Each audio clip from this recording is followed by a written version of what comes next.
Mr. Aldous Huxley. Brave New World is a fantastic parable about the dehumanization of human beings. Science, technology, social organization, they have become his masters. There are people out there who still don't realize that fines are involved in this. And not just for businesses, but for people. Personal fines. If you don't sign up, if you don't get insured. They're forcing you into this system. Here's how it's going to work. If you don't sign up for this, at first it's going to be low. In 2014, it'll be 1% of your annual income. So $20,000 a year means a $200 bill for you.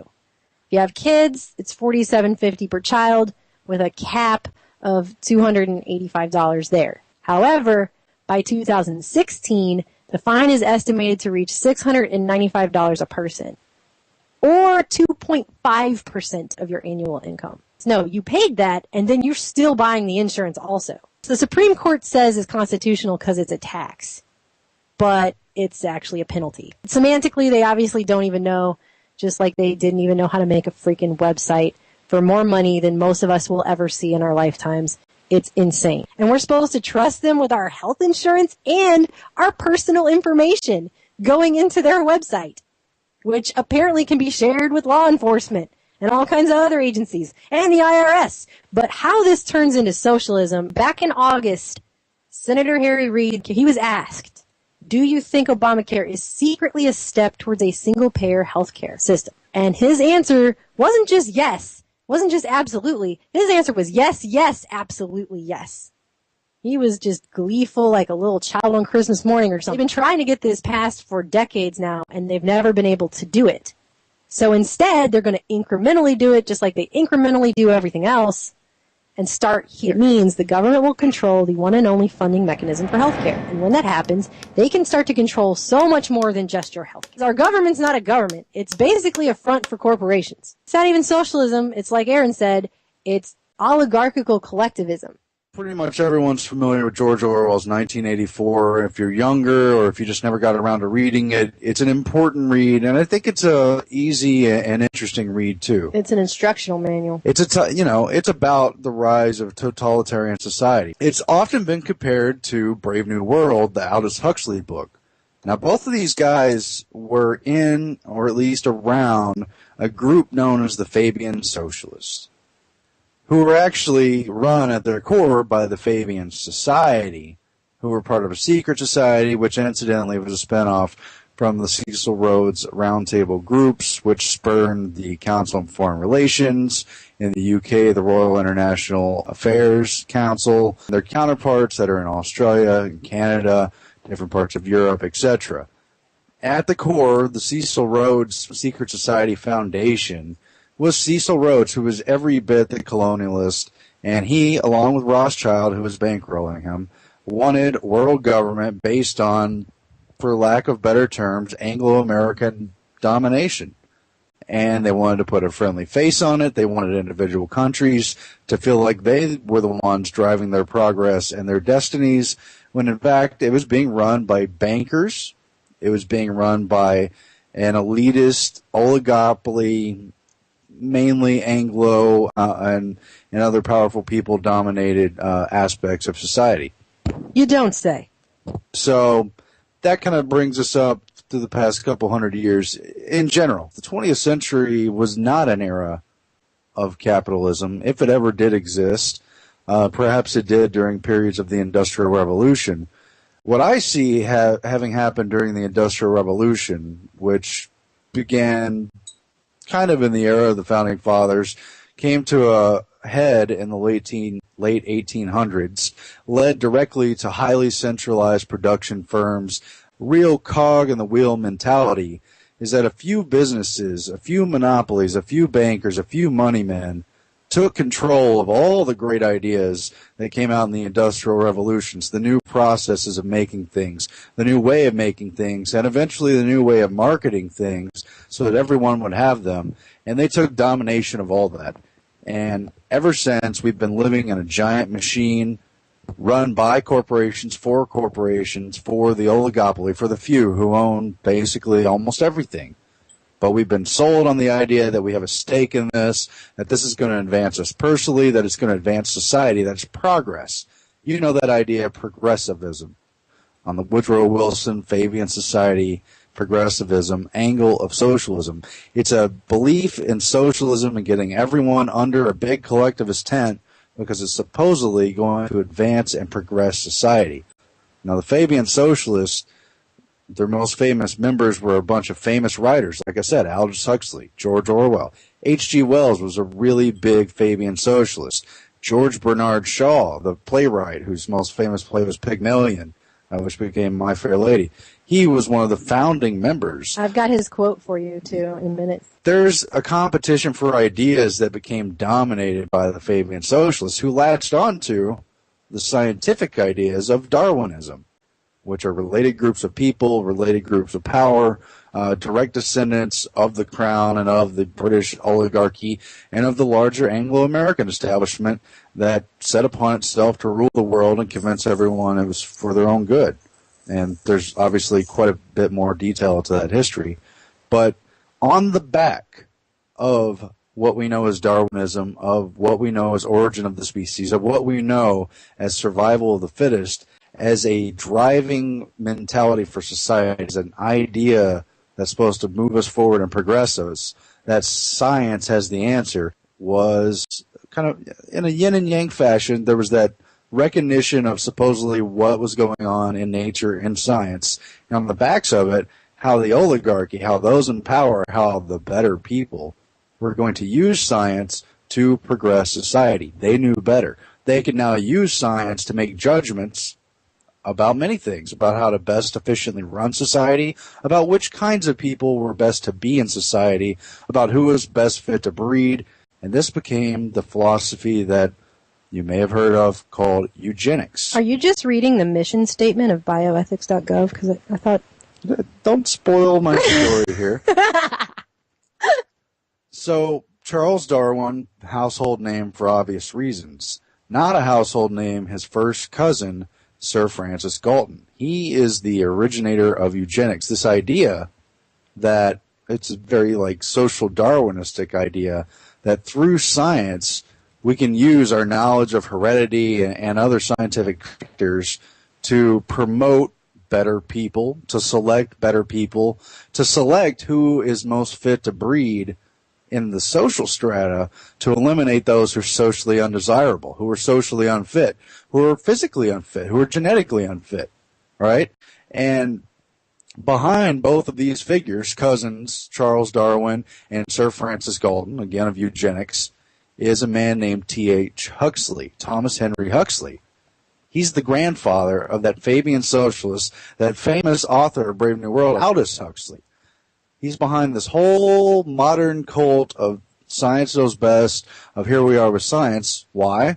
Well, because he was president of the Royal Society of Science, known just really as Royal Society, that dates back hundreds of years, has very well-known and important and uniquely contributing people like Isaac Newton. I think it's interesting how you're not supposed to argue with Darwin. If you believe, people believe in science, but they don't believe in religion because of what science reveals, right? That's the whole heart of this religious scientific debate. Well, if you're going to believe in anything about science, you should believe in the scientific process of investigating based on what are supposed to be, what should be, sound principles, which if they're not sound can be improved upon and become more sound. The whole idea is investigating reality, not accepting what other people say is reality. And if you want to believe in science now, just believe that most of it's funded by the government or Bill Gates. Yeah, what you know of science today is so incredibly funded and biased, it constitutes its own pseudo-religion. It basically is. Now, I'm trying to get back to the point of why this is important to socialism, but it's just full of caveats. It's just full of caveats. But this guy, Thomas Henry Huxley, was an important, if not altogether famous man. Again, he's the grandfather of Aldous Huxley, the famous author of Brave New World, a book you might have been made to read in high school. A lot of people were, along with 1984. But did you ever hear about how they were both Fabian Socialists or in and around them, or that H.G. Wells was?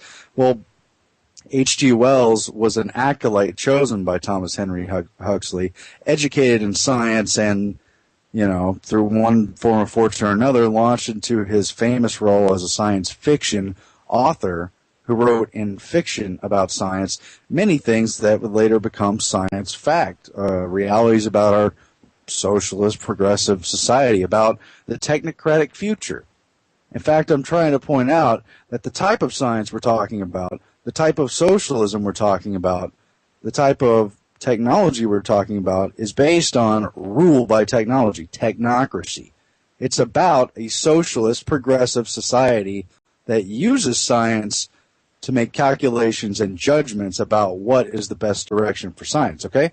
This is really important. And this guy, Thomas Henry Huxley, was the of the Royal Society of Science, which accepted scientific papers, which acknowledged which papers were valuable, which promoted which scientific discoveries and papers were powerful and important enough to get out into the rest of society. Now, when his friend Darwin, latched on to some other things that had already been discussed and observed, and published Origin of Species, and after Russell Alfred Wallace, I would mention as an aside, Thomas Henry Huxley became what was coined Darwin's bulldog. You can look this up. It's on Wikipedia. It's well known. He was the main promoter of Darwin's theories. Darwin himself was from a somewhat powerful family that was married into more powerful parts of different families. And Huxley's family was wealthier and more tied to the original aristocratic line, although both had aristocratic blood. And Huxley promoted Darwin's theories on purpose because of his animosity towards religion, because he personally wanted to create a schism between religion and science, which are not necessarily compatible. I realize we could debate about this not only all day, but endlessly for years and years and years to come, centuries. I'm just saying science and religion are not necessarily incompatible. I'm not trying to bust anyone's belief system, but I'm saying this guy had an axe to grind because he was agnostic or occultist or various things that were not mainstream Christianity, and he saw in science a weapon to create new avenues in society. He was the promoter of the monkey scopes trial that argued for the entry of evolution into the classroom, and how this business about it's not coming from monkeys was such a bunch of ridicule, and that these fundamentalists were ignoring these new facts about science and these new understandings. And I'm not at all saying there's not new understandings from science. I'm not at all saying there's just not incredibly important stuff in genetics. I'm just saying that this certain niche of people in the Royal Society who, oh, by the way, while they were at the Royal Society of Science, which had so much power, were also part of a secret society called the X Club that was run by Thomas Henry Huxley and 9 powerful friends who ran the Royal Society for several decades, who decided to promote Darwin for their own agenda. As simple as that. You can look it up. It ties into a lot concerning the debates over the introduction of the theory of evolution to society, the way it was adopted, and the consequences since that time. Okay? I'm not saying there's no validity to that theory, and I'm certainly not saying there's no validity to religion. I'm saying you've been duped into a wedge position, and hasn't it created a schism in society? And what could they possibly want from that schism? Why would they possibly want a schism in society based on religion and science? Could it be for the reason that I'm talking about, so they could tell you what are the important things in science, so they could direct society and the increasingly collective society around the conclusions found from science? That's one thing I'm saying. And they also believed in that Huxley family that schism between religion and science could lead to a third way, a world government, a world society, based on rule by experts, by scientists, based on rule by technology, a technocracy over the planet. And a new world order? Oh my gosh. No way. And parallel to this, I am shocked. Splintered from this, were the Fabian Socialists. They were founded in 1883, late 1883, acknowledged though as 1884, which would be conveniently a full century before 1984, the book by George Orwell, which warned about, well, a totalitarian society for sure, but warned about deep in the pages of that book the theory and practice of oligarchical collectivism.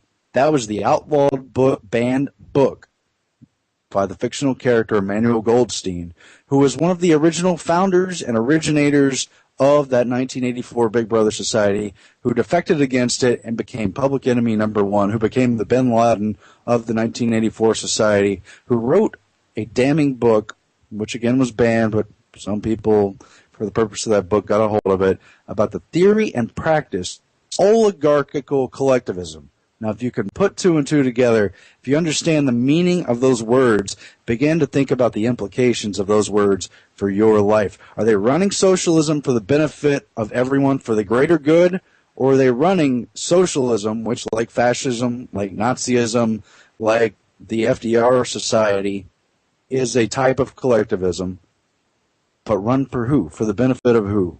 For A few. Is that the definition of oligarchy? A few? Yes, that means rule by a few. And collectivism pretty much means the many. That's the everybody. Whoever they can get in that giant net, whoever's no longer allowed to be free. The sheeple. They're going to run the many for the benefit of the few. Oligarchical collectivism. In fact, it's so important. And that is what the Fabian Socialists are about. They are elitists. They believe in eugenics, which was coincidentally also founded in 1883. And here is what George Bernard Shaw, again, was a famous playwright, and he was one of the founding members of the Fabian Socialist. People who only know me from reading my books, or sometimes even from seeing my plays, get a most unpleasant impression of. This is what he said. This is a quote. Under socialism, you would not be allowed to be poor. You would be forcibly fed, clothed, lodged, taught, and employed, whether you liked it or not. If it were discovered that you had not character and industry enough to be worth all of this trouble, you might possibly be executed in a kindly manner, but whilst you were permitted to live, you would have to live well. And what's living well? It's what they decide living well is. It's not what you decide. The people who really meet me, they see that I am a most harmless person. I'm quite a kindly person, you know. You must all know half a dozen people at least who are no use in this world, who are more trouble than they are worth. Just put him there and say, sir or madam, now will you be kind enough to justify your existence?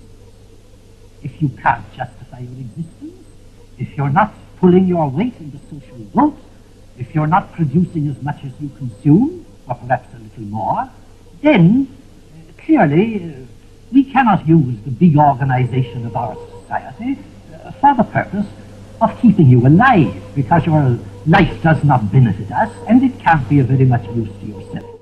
You might possibly be executed in a kindly manner.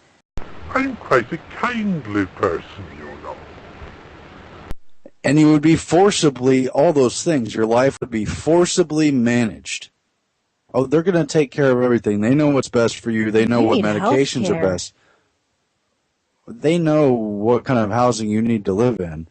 They know what kind of Common Core your kids need to be educated in. Are we living through forced healthcare right now? Are there other aspects of society that will become forced in the near future, or that are already partially forced? Are we moving from a situation where a few companies dominate our choices on the so-called free market to a system where they're assigned to us, super collectivized market? And who does that benefit? Does forced healthcare stop benefiting the few companies who run the healthcare industry? Does it stop benefiting the companies who already profit handsomely off the vaccine industry or the pharmaceutical industry, or fill in the blank? Fill in the blank.